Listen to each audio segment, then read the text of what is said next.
إن الحمد لله نحمده ونستعينه ونستغفره ونعوذ بالله من شرور أنفسنا ومن سيئات أعمالنا من يهده الله فلا مضل له ومن يضلله فلا هادي له وأشهد أن لا إله إلا الله وحده لا شريك له ونشهد أن محمدا عبده ورسوله أما بعد فإن خير الحديث كتاب الله وخير الحدي حدي محمد صلى الله عليه وسلم وشر الأمور محدثاتها وكل محدثة بدعة وكل بدعة ضلالة وكل ضلالة في النار. يا أيها الناس اتقوا ربكم الذي خلقكم من نفس واحدة وخلق منها زوجها وبث منهما رجالا كثيرا ونساء واتقوا الله الذي تساءلون به والأرحام إن الله كان عليكم رقيبا. فأعوذ بالله السميع العليم من الشيطان الرجيم. بسم الله الرحمن الرحيم. قاف والقرآن المجيد بل عجبوا أن جاءهم منذر منهم فقال الكافرون هذا شيء عجيب أئذا متنا وكنا ترابا ذلك رجع بعيد قد علمنا ما تنقص الأرض منهم وعندنا كتاب حفيظ بل كذبوا بالحق لما جاءهم فهم في أمر مريج أفلم ينظروا إلى السماء فوقهم كيف بنيناها وزيناها وما لها من فروج والأرض مددناها وألقينا فيها رواسي وأنبتنا فيها من كل زوج بهيج تبصرة وذكرى لكل عبد منيب ونزلنا من السماء ماء مباركا فأنبتنا به جنات وحب الحصيد والنخل باسقات لها طلع نديد رزقا للعباد وأحيينا به بلدة ميتا كذلك الخروج كذبت قبلهم قوم نوح وأصحاب الرس وثمود وعاد وفرعون وإخوان لوط وأصحاب الأيكة وقوم تبع كل كذبت رسلا فحق وعيد أفعينا بالخلق الأول بل هم في لبس من خلق جديد. وقال الله تبارك وتعالى في موضع آخر ربي هب لي من الصالحين فبشرناهم بغلام حليم. سورة الصافات. تمام قسم کی تعریفیں، حمد و ثنا، کبریائی، بڑائی، بزرگی، پاکی صرف اور صرف اس اللہ وحدہ لا شریک کے لیے لائق و زیبا ہے جو اس روئے زمین کا خالق و مالک رازق دو جہاں ہے. وہی ہے جس نے اس روئے زمین پر انبیاء علیہ السلام کو مبعوث فرمایا اور پھر پے در پے لوگوں کی ہدایت کے لیے بے شمار انبیاء علیہ السلام کو اس دنیا میں بھیجا، اور خصوصاً آپ کے اور ہمارے نبی جناب محمد رسول اللہ صلی اللہ علیہ وسلم کو اس ساری امت محمدیہ کے لیے آخری نبی بنا کر کے بھیجا. محترم حضرات، آج کے اس خطبہ جمعہ میں جس عنوان کو لے کر آپ تمام کے سامنے حاضر ہوا ہوں وہ یہ ہے کہ آپ نے بارہا ابراہیم علیہ السلام کی زندگی اور ابراہیم علیہ السلام کی زندگی سے حاصل ہونے والے فوائد، ان کی زندگی سے کیا سبق ہمیں ملتا ہے، یہ آپ نے بارہا سنا ہوگا. لیکن اسی کا ایک دوسرا پہلو اسماعیل علیہ السلام بھی ہیں جنہیں اللہ رب العزت نے ہمارے جد امجد ابراہیم علیہ السلام کے فرزند بیٹے بنا کر کے بھیجا تھا اور انہیں بھی نبوت عطا کی تھی. تو ان کی بھی زندگی میں کچھ ایسے اسباق ہمیں ملتے ہیں جسے ہر شخص کو سیکھنا چاہیے کہ کس طرح جو ہے وہ اپنے والد کی فرما برداری کیا کرتے تھے اور کس طرح وہ اللہ کے حکم کی پاسداری کیا کرتے تھے. اور یہ جو پورا ابراہیم علیہ السلام کا جو اپنا جو گھرانہ ہے یہ اپنے اندر ایک بہت بڑی مثال قائم کرتا ہے. آپ کو اس سے یہ سبق لینا چاہیے کہ ایک آدمی اپنے آپ میں متقی ہونا کافی نہیں ہے، بلکہ خود بھی سدھرے اور اپنے اہل و عیال کو بھی کس طرح سدھارے اور کس طرح اپنے اہل و عیال کی بھی تربیت کی جائے، یہ آپ کو ابراہیم علیہ السلام کی زندگی میں بڑے ہی اچھے طریقے سے نظر آتا ہے۔ تو انہی میں سے اسماعیل علیہ السلام کی زندگی کیسے تھی اور انہوں نے اپنی زندگی کیسے گزاری، اس کی کچھ مثالیں اور ان کی زندگی پر کچھ سرسری طور پر نظر میں آپ تمام کے سامنے ڈالنے کی کوشش کروں گا آج کے اس خطبے میں۔ تو سب سے پہلی چیز، اسماعیل علیہ السلام کی پیدائش ابراہیم علیہ السلام کی 86 سال کی عمر میں، یعنی 86 سال کی عمر میں جو ہے اللہ رب العزت نے بڑی ہی دعاؤں کے بعد حاجرہ علیہ السلام کے ذریعے انہیں ایک بیٹا عطا کیا، جن کا نام جو ہے اللہ رب العزت نے خود انہیں بتایا تھا۔ ایک فرشتہ حاجرہ علیہ السلام کے پاس آتا ہے اور انہیں یہ خوشخبری دیتا ہے کہ ہم تمہارے پاس ایک بیٹا بھیجنے والے ہیں جس کا نام تمہیں اسماعیل رکھنا۔ تو پھر ہوا یوں کہ اللہ رب العزت نے حاجرہ علیہ السلام کے ذریعے انہیں ایک بیٹا عطا فرمایا جس کا نام کیا رکھا گیا؟ اسماعیل رکھا گیا۔ اس کے بعد محترم حاضرین، آپ دیکھیں ابراہیم علیہ السلام کی زندگی میں ابراہیم علیہ السلام نے اپنی زندگی میں 3 مرتبہ جھوٹ کہا، یا پھر آپ اسے یوں کہیں کہ انہوں نے اپنی بات میں توریہ کیا۔ توریہ کرنا کس کو کہتے ہیں؟ توریہ کی تعریف اگر آپ دیکھیں تو علماء لکھتے ہیں کہ آپ زبان سے کچھ اور چیز ظاہر کریں لیکن آپ کے دل میں کچھ اور چیز ہونی چاہیے، جیسے کہا جاتا ہے کہ آپ کسی چیز کو جو ہے مثبت میں کوئی جواب دے رہے ہیں،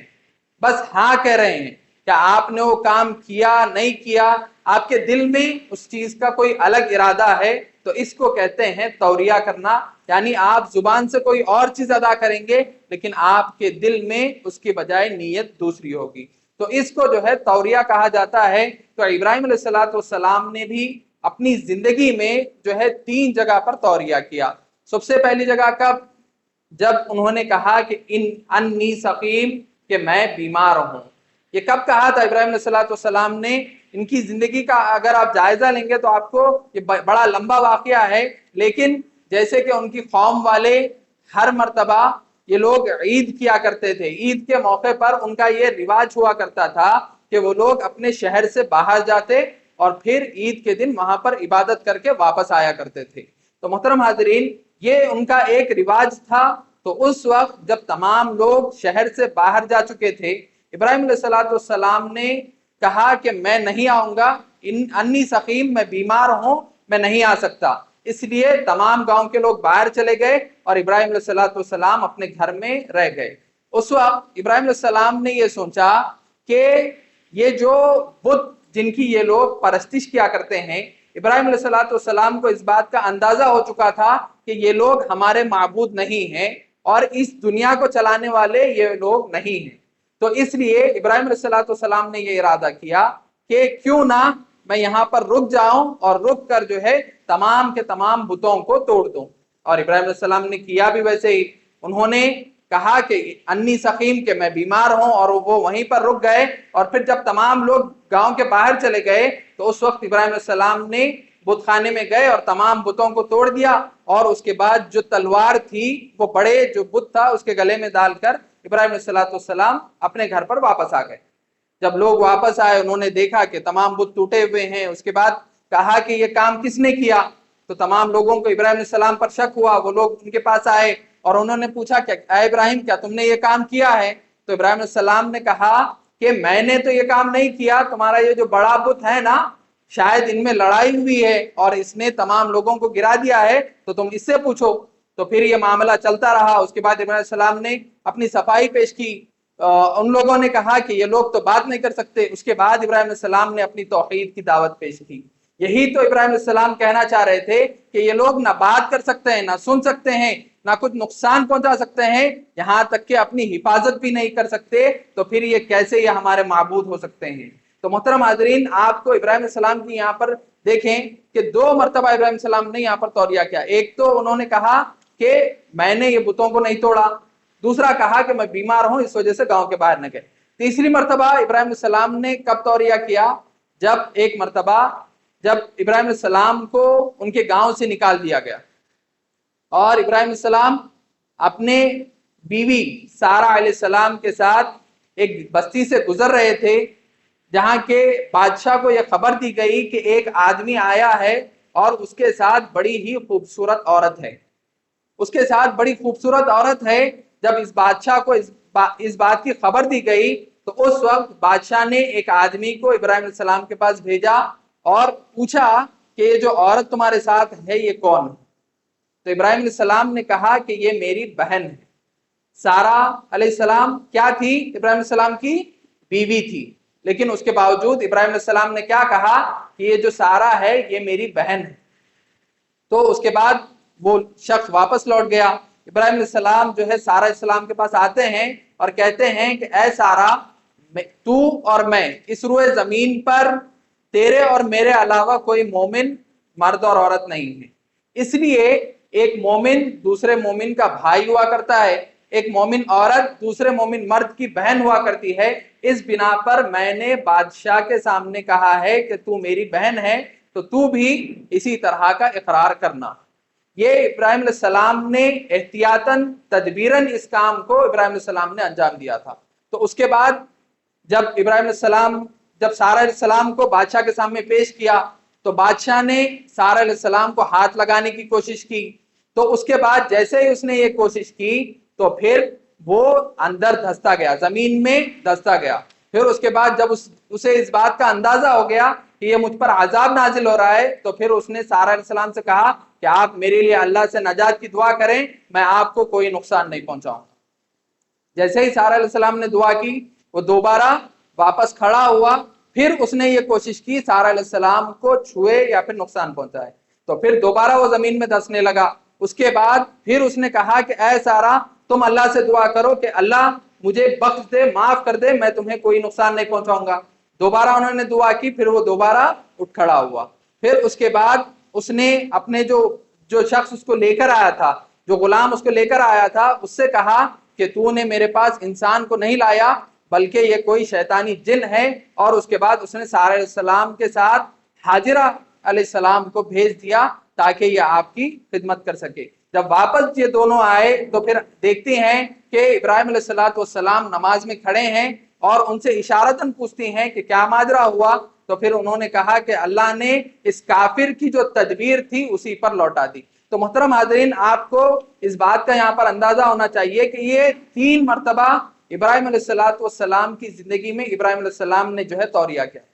پھر جیسے ہی وہ واپس آئے اس کے بعد سارہ علیہ السلام کے ساتھ ابراہیم علیہ السلام فلسطین کے مقام پر چلے گئے۔ وہاں پر اللہ رب العزت نے ابراہیم علیہ السلام کو ایک بیٹے سے نوازا جس کا نام اسماعیل رکھا، اور کس کے ذریعے نوازا؟ ہاجرہ علیہ السلام کے ذریعے اللہ رب العزت نے اسماعیل علیہ السلام کو ایک بیٹے سے نوازا۔ اس کے بعد جیسے ہی بیٹا تھوڑا سا بڑا ہوا تو پھر اللہ رب العزت نے حکم دیا کہ تم اپنے بیٹے کے ساتھ اپنی بیوی ہاجرہ کو مکہ نامی مقام پر چھوڑ دو۔ تو پھر ابراہیم علیہ السلام نے بغیر کسی سوال چوں چرا اپنی بیوی ہاجرہ کو لیتے ہوئے مکہ چلے گئے، اور پھر مکہ کے مقام پر ایک جھاڑ تھا۔ اس وقت جیسے آج مکہ ہے اس ٹائم پہ ویسا مکہ نہیں تھا، بلکہ ایک ویران بستی تھی اور ویران علاقہ تھا، کچھ بھی نہیں تھا وہاں پر سوائے ایک درخت کے۔ تو پھر اس درخت کے نیچے ابراہیم علیہ السلام نے اپنی بیوی اور اپنے بچے دونوں کو وہاں پر چھوڑ دیا، اور پھر جو لمبا واقعہ ہے کہ کس طرح سارا ہاجرہ علیہ السلام نے جو ہے گردش کی کوشش کی اور اس کے بعد جو ہے زمزم کا کنواں وہاں پر پیش آیا۔ تو محترم حاضرین، آپ کو یہ پورا واقعہ یہاں پر نظر آتا ہے کہ کس طرح ہاجرہ علیہ السلام نے بھاگ دوڑ کی، اور اس کے بعد اللہ رب العزت نے وہاں پر زمزم کا کنواں جو ہے دیا تاکہ بچے کو جو ہے پانی پلایا جائے۔ تو یہ واقعہ آپ کو یہاں پر ملتا ہے کہ ابراہیم اس کے بعد جیسے ہی مکہ میں کچھ دن وہاں پر رکے، اور پھر وہاں پر ایک بستی، ایک علاقے کے لوگ آئے اور وہاں پر بسنا شروع کیا، کیونکہ اس زمانے میں لوگ وہیں پر بسا کرتے تھے جہاں پر پانی ہوا کرتا تھا۔ تو جیسے ہی زمزم کا پانی لوگوں نے دیکھا تو پھر لوگ اس کے اطراف میں بسنے لگے، اور پھر اس کے بعد اللہ رب العزت نے جیسے ہی ابراہیم علیہ السلام کے بیٹے اسماعیل تھوڑے سے بڑے ہوئے، 10 سے 11 سال کے عمر کو بڑے ہوئے، تو پھر اللہ رب العزت نے پھر ایک اور حکم نازل کیا، ایک اور آزمائش ابراہیم علیہ السلام پہ نازل کی. کہا کہ قال یا بنی انی ارا فی المنام ان اذبحک فانی ماذا ترى، کہ اے میرے بیٹے میں دیکھتا ہوں میرے خواب میں کہ میں تجھے ذبح کر رہا ہوں، تو مجھے بتا کہ میں اس معاملے میں کیا کروں. تو پھر آپ کو یہاں پر اسماعیل علیہ السلام کی بات کا بڑے ہی اچھے سے اندازہ لگانا چاہیے کہ ایک چھوٹا بچہ 10 سے 11 سال کا بچہ تو پھر وہ کتنا اچھا جواب دیتا ہے. قال یا ابت فعل ما تؤمر ستجدونی انشاءاللہ من الصابرین، کہ ابو جان آپ نے جو خواب دیکھا ہے، قال یا ابت فعل، آپ نے جو خواب دیکھا ہے آپ اسے پورا کر دیں، آپ اسے پورا کر دیں. کیوں؟ ستجدونی انشاءاللہ من الصابرین، کہ آپ مجھے انشاءاللہ صبر کرنے والوں میں سے پائیں گے. تو محترم حاضرین، یہاں سے آپ کو معلوم ہونا چاہیے کہ کس طرح اپنی اولاد کی تربیت ہونی چاہیے. تربیت اولاد کا یہ سب سے اہم پہلو ہے کہ آپ اپنے بچے کو اس طرح تربیت دیں کہ وہ بچہ آپ کی کوئی بھی اگر دینی بات ہو یا پھر کوئی بات ایسی ہو جو شریعت اسلامیہ آپ کو اس چیز کا حکم دیتی ہے تو آپ کی بات وہ بچہ بغیر چوں چرا تسلیم کر لے. یہاں پر ہمیں اسماعیل علیہ السلام کا یہ واقعہ یاد کرنا چاہیے. پھر اس کے بعد جب یہ سب ماجرا ہو رہا تھا اور شیطان اس چیز کو دیکھ رہا تھا کہ کس اچھے طریقے سے جو ہے ان دونوں باپ بیٹوں کے درمیان گفتگو ہو رہی ہے اور یہ لوگ کس طرح اللہ کی حکم کی پاسداری کر رہے ہیں، تو شیطان کو اس سے رہا نہ گیا. اس نے یہ کوشش کی کہ میں اس میں خلل ڈالوں. تو پھر اس نے یہ کیا کہ جب اسماعیل علیہ السلام کو ذبح کرنے کے لیے ابراہیم علیہ السلام لے کر جا رہے ہیں تو ایسے وقت میں شیطان ابراہیم علیہ السلام کے پاس آتا ہے اور کہتا ہے کہ یہ تو کیا کام کر رہا ہے، تو اپنی یہ اولاد جو تجھے اللہ نے اتنے دنوں بعد عطا کی اور پھر تو آج اسے بھی ذبح کر دے گا. تو پھر ابراہیم علیہ السلام نے کنکریاں اٹھائی اور اس شیطان کو مارا، بھگایا کہ اللہ کے حکم کے آگے ہم کسی کی بات تسلیم نہیں کریں گے. لیکن آپ دیکھیں آج ہم جو ہے اس کے برعکس اس کے خلاف کرتے ہیں. آج ہم کیا کرتے ہیں؟ دینی معاملات کو ایک الگ پیمانے پر رکھتے ہیں اور اپنی زندگی کے پیمانے کو الگ چیز پر رکھتے ہیں. جب کبھی کسی کی اولاد بچپن میں یا پھر جوانی میں انتقال کر جاتی ہے تو پھر لوگ قسم قسم کے چیزیں کہنے لگتے ہیں، ان کے دکھ درد میں وہ ایسے باتیں کہہ دیتے ہیں جو اللہ رب العزت نے انہیں کہنے کا حکم دیا. لیکن انہیں اسماعیل علیہ السلام اور ابراہیم علیہ السلام کی اس واقعے کو یاد کرنا چاہیے کہ ابراہیم علیہ السلام کو بڑھاپے کی عمر میں اللہ نے اولاد دی، لیکن اس کے باوجود بھی انہوں نے جب اللہ نے انہیں ذبح کرنے کا حکم دیا تو بغیر کسی چوں چرا انہوں نے ذبح کرنے کے لیے چلے گئے. اسی طرح ان کی بیوی ہاجرہ نے بھی کہیں پر بھی یہ نہیں کہا کہ آپ کیوں اسے ذبح کر رہے ہیں، آپ اللہ کے حکم کی کیوں پاسداری کر رہے ہیں، انہوں نے بھی کبھی نہیں روکا. تو محترم حاضرین، یہاں پر غور کرنے کا مقام ہے کہ ایک تو والد، پھر بیٹا اور بیوی، یہ تینوں کے تینوں جو ہے اللہ کے حکم پر راضی ہو چکے تھے. اسی لیے اللہ رب العزت نے اس گھرانے کو آتی دنیا تک کے لیے مثال بنا کر کے پیش کیا کہ روئے زمین پر دنیا میں کتنے بھی لوگ آ جائیں ابراہیم علیہ السلام کے جیسا گھرانہ پیش نہیں کر سکتے. تو محترم حاضرین، اللہ رب العزت کی ہر بات پر ہمیں سرخم تسلیم ہونا چاہیے کہ اللہ رب العزت جو کچھ بھی حکم دیتا ہے تو پھر ہمیں اسے تسلیم کرنا چاہیے. ہمیں اس میں اگر کچھ غلط دکھ بھی رہا ہے، جب اللہ نے حکم دیا ہے تو پھر ہمیں اس میں اس کے خلاف کام نہیں کرنا چاہیے. تو محترم حاضرین، تو جیسے ہی شیطان نے روکنے کی کوشش کی تو ابراہیم علیہ السلام نے پتھر کنکریاں ماری اور پھر اس شیطان کو بھگا دیا اور کہا کہ اللہ رب العزت تو مجھے حکم دیا ہے تو پھر میں اسے ذبح کروں گا. جیسے ہی وہاں پر جاتے ہیں اور اسماعیل علیہ السلام کو اس کے پیٹ کے بل لٹاتے ہیں اور ذبح کرنے کی کوشش کرتے ہیں، لیکن جو چھری ہوتی ہے، جو چاقو ہوتی ہے، وہ چلتی نہیں ہے. تو اس کے بعد اللہ رب العزت کہتا ہے کہ تم نے اپنے ساتھ اپنے خواب کو سچ کر دیا یا ابراہیم، تم اپنے بیٹے کو اٹھا لو، اور پھر اللہ رب العزت جنت سے ایک دمبے کو نازل کرتا ہے اور پھر کہتا ہے کہ اسماعیل علیہ السلام کی جگہ اس دمبے کو تم ذبح کر دو۔ تو محترم حاضرین، اس تمام واقعے سے ہمیں اسماعیل علیہ السلام کی جو اپنے والد کے تئیں جو فرما برداری تھی اسے غور کرنا چاہیے کہ کس طرح انہوں نے جب اپنے والد نے کوئی بات کہی اور رب العزت کا حکم بتایا تو پھر بغیر کسی چوں چرا انہوں نے اس کو تسلیم کیا۔ اس کے بعد ہاجرہ علیہ السلام اور اسماعیل علیہ السلام مکہ میں ہی رہا کرتے تھے۔ اس کے بعد اللہ رب العزت نے ابراہیم علیہ السلام پر ایک اور حکم نازل کیا کہ تم جو ہے کعبۃ اللہ کی تعمیر کرو، مکہ میں کعبۃ اللہ کی تعمیر کرو، کیونکہ طوفان نوح جو تھا اس وقت کعبۃ اللہ کے جو نشانات تھے وہ پورے مٹ چکے تھے۔ یعنی آدم علیہ السلام کے زمانے میں سب سے پہلے کعبۃ اللہ کو تعمیر کیا گیا تھا، لیکن اس کی وجہ سے طوفان نوح کی وجہ سے جو ہے کعبۃ اللہ پورا گر چکا تھا۔ تو پھر ابراہیم علیہ السلام کو اللہ نے حکم دیا کہ تم دوبارہ سے کعبۃ اللہ کی تعمیر کرو۔ تو پھر ابراہیم علیہ السلام نے اللہ سے دعا کی کہ اے اللہ تو مجھے وہ نشانات بتا، یا پھر تو مجھے وہ نشانات عطا فرما جس کے ذریعے میں جو ہے کعبۃ اللہ کی تعمیر کر سکوں۔ تو پھر اللہ رب العزت نے ایک طوفان کو بھیجا جس سے جو کعبۃ اللہ کی بنیادیں تھیں وہ نظر آنے لگی۔ تو پھر اس کے بعد ابراہیم علیہ السلام اور اسماعیل علیہ السلام نے کعبۃ اللہ کی تعمیر کی۔ کعبۃ اللہ کی تعمیر کرتے ہوئے اس وقت جب کعبۃ اللہ کی تعمیر کی جا رہی تھی اور جو پتھرے رکھے جا رہے تھے، اس وقت ابراہیم علیہ السلام نے کہا کہ اے اسماعیل جاؤ اور ایک ایسا اچھا پتھر لے کر آؤ تاکہ میں اس دیوار میں وہ اچھا پتھر رکھ سکوں۔ تو اس کے بعد جب اسماعیل علیہ السلام ایک اچھا پتھر ڈھونڈنے کے لیے گئے تھے، اس وقت جبرائیل علیہ السلام نے جو ہے حجر اسود کو لا کر اس پر رکھ دیا تھا،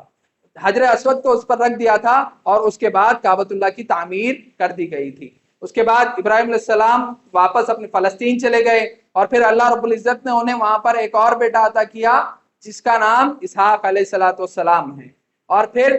یہاں پر کسے چھوڑا؟ اسماعیل علیہ السلام کو چھوڑا تاکہ وہ اللہ کی دعوت دے سکیں، لوگوں کو اللہ کی راہ کی طرف بلا سکیں اور پھر انہیں صحیح دین کی دعوت دے سکیں۔ اس کے لیے یہاں پر ہاجرہ اور اسماعیل علیہ السلام کو یہاں پر چھوڑا تھا۔ اس کے بعد جب اسماعیل علیہ السلام بڑے ہوئے تو اللہ رب العزت نے انہیں بھی نبوت عطا کی۔ یہاں پر ایک اور واقعہ آتا ہے، عبداللہ ابن عباس رضی اللہ تعالیٰ عنہ راوی حدیث ہیں، کہتے ہیں کہ ایک مرتبہ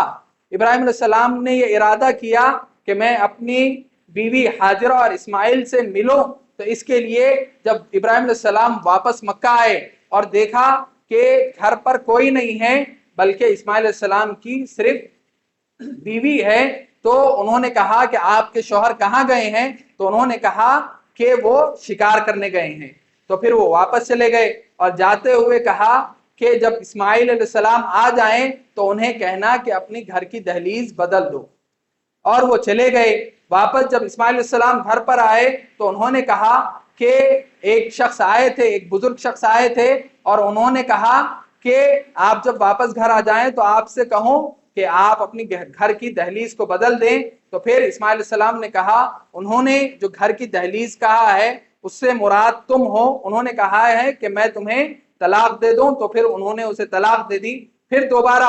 واپس جب ابراہیم علیہ السلام آئے تو ایک عورت ان کے گھر میں تھی، اسماعیل علیہ السلام کے گھر میں تھی، آپ کے شوہر کہاں گئے ہیں؟ تو انہوں نے کہا کہ وہ شکار پر گئے ہیں، آئیے ہمارے ساتھ جو ہے مہمان نوازی ہم آپ کی کرتے ہیں، آپ آئیں اور ہمارے گھر پر کھانا کھائیں اور رکیں۔ تو اس کے بعد اسماعیل علیہ السلام جب آتے ہیں دیکھتے ہیں تو محترم حاضرین، اس سے یہ چیز ہمیں سمجھنی چاہیے کہ جب کبھی کوئی مہمان ہمارے گھر پر آتا ہے تو ہمیں اس کی کس طرح پاسداری کرنی چاہیے، کس طرح اس کی عزت اور تکریم کرنی چاہیے۔ یہ اس واقعے سے ہمیں سمجھ میں آتا ہے کہ ابراہیم علیہ السلام جو اپنے بیٹے کو کہنا چاہ رہے تھے وہ یہ کہ اپنے ساتھ جو اپنی بیوی بھی ہوتی ہے اس کی بھی صحیح تربیت ہونا بہت ضروری ہوا کرتا ہے۔ اسی لیے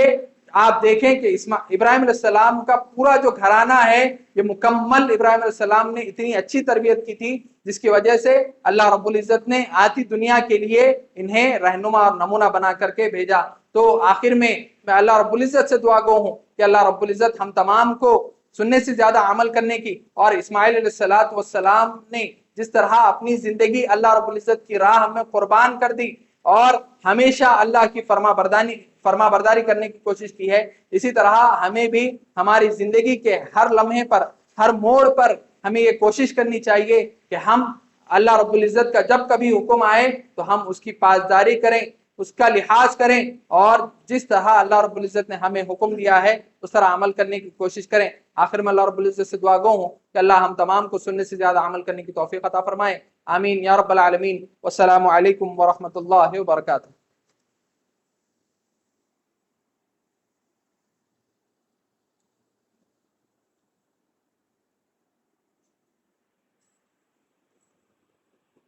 ان الحمد للہ نحمده ونستعینه ونستغفره ونعوذ باللہ من شرور انفسنا ومن سیئات اعمالنا، من يهده الله فلا مضل له ومن يضلل فلا هادي له، واشهد ان لا اله الا الله وحده لا شريك له، واشهد ان محمدا عبده ورسوله، اما بعد فان خير الحديث كتاب الله، وخير الحدي حدي محمد صلى الله عليه وسلم، وشر الامور محدثاتها، وكل محدثة بدعة، وكل بدعة ضلالة، وكل ضلالة في النار۔ محترم حاضرین، جیسا کہ آپ تمام جانتے ہیں کہ ابھی جن ایام سے ہم گزر رہے ہیں وہ ذی الحجہ کے ابتدائی 10 دن ہیں، اور ذی الحجہ کے ابتدائی 10 دن کی قرآن و حدیث میں بڑی ہی اہمیت آئی ہے، اور اس پورے سال میں سب سے بہترین دن اگر کسے قرار دیا گیا ہے تو پھر ان 10 دنوں کو قرار دیا گیا ہے۔ اس کی اہمیت بتاتے ہوئے اللہ کے نبی صلی اللہ علیہ وسلم فرماتے ہیں کہ ان 10 دنوں میں ہر مسلمان کو چاہیے کہ زیادہ سے زیادہ تکبیرات کہا کرے، اللہ اکبر، الحمدللہ، سبحان اللہ، جتنا ہو سکتا ہے اللہ رب العزت کی تعریف بیان کرے، تکبیرات کہے، کیونکہ اللہ کے نبی صلی اللہ علیہ وسلم نے فرمایا کہ ان 10 ایام میں آدمی جو اعمال کرتا ہے وہ اتنے زیادہ بہتر ہیں کہ اگر کوئی بندہ اللہ رب العزت کی راہ میں نکل جائے اور پھر اپنے جان کو، مال کو اگر قربان کر دے، اس کے باوجود بھی وہ اس مقام کو پہنچ سکتا ہے۔ جب اپنے جان اور مال تمام چیزوں کو جو قربان کر دینا، اس کے بعد اگر جو ثواب حاصل ہوتا ہے، کوئی بندہ اگر ان ایام میں اس طرح نیک اعمال کرتا ہے تو جو ثواب اسے حاصل ہوتا ہے وہی ثواب اس بندے کو حاصل ہوتا ہے۔ تو محترم حاضرین، ہمیں چاہیے کہ ہم ان 10 دنوں کو غنیمت جانیں اور جتنا ہو سکتا ہے کوشش کریں کہ ہم ان 10 دنوں میں